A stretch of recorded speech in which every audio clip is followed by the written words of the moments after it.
And he's talking about there, and he says in the passage, he says, who boasted himself of a false gift. It's going to rain, and it looks like it's going to rain. There's the thunder. There's the clouds. There's the wind. No rain. Now, who is that? Those are what you call charismatics. When a man has charisma, that means he has talent. Charisma. And that's what they get. They get the stuff from. They have special gifts you don't have. They're gifted. Charismatic. That's what it means. I talk in tongues. You didn't. I got slain in the spirit. You didn't. This jackass up the road here in Brownsville had his congregation make an apostle out of him at an official meeting and gave him the rank of an apostle.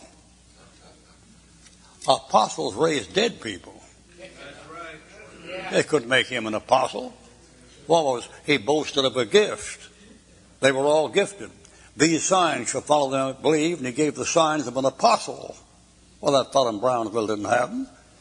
Fellow farmer out here, I forget where he's from, somewhere over in Milton, bought a dead girl to him. I forget how old she was, but a young girl, and wanted to have him bring him back to life. And then he thought, well, we didn't bring him back for physical. We meant spiritual life. You dirty, rotten, stinking liar. You godless, depraved rascal. Put him in jail.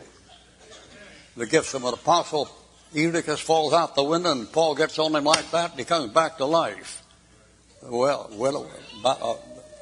Dorcas, who did all the stuff for her, died and laid in the bed. Peter comes in and touches her. She gets up. Those aren't spiritual resurrections. Those are physical resurrections. He said, go out there and so forth and throw out the cast of the devil and raise the dead. He goes over to Lazarus to him. Get out, and out he goes. That's an apostle. You know what that fellow in Brownsville was? He was one of the biggest fakers you ever saw. He was building a house out there. It would cost about $500,000 in those days. That'd be back in the 1990s. And he fell out there and hurt himself bad. And they phoned the doctor and got a truck come out, medical car, and take him to the hospital. Are you kidding? And you got the gift? If they lay hands upon the sick, they will recover. That's when an apostle was given in Mark chapter 16. How come that bird didn't just get somebody to put hands on him and get him back on his feet again? Or if he's an apostle, put his hand on his own head, I guess. I don't know. But that's how that thing goes. Now, these are the people that, and it works all the time. Every time they disappear, you learn your lesson, and you never learn your lesson because the only thing that men learn from history is that men never learn from history.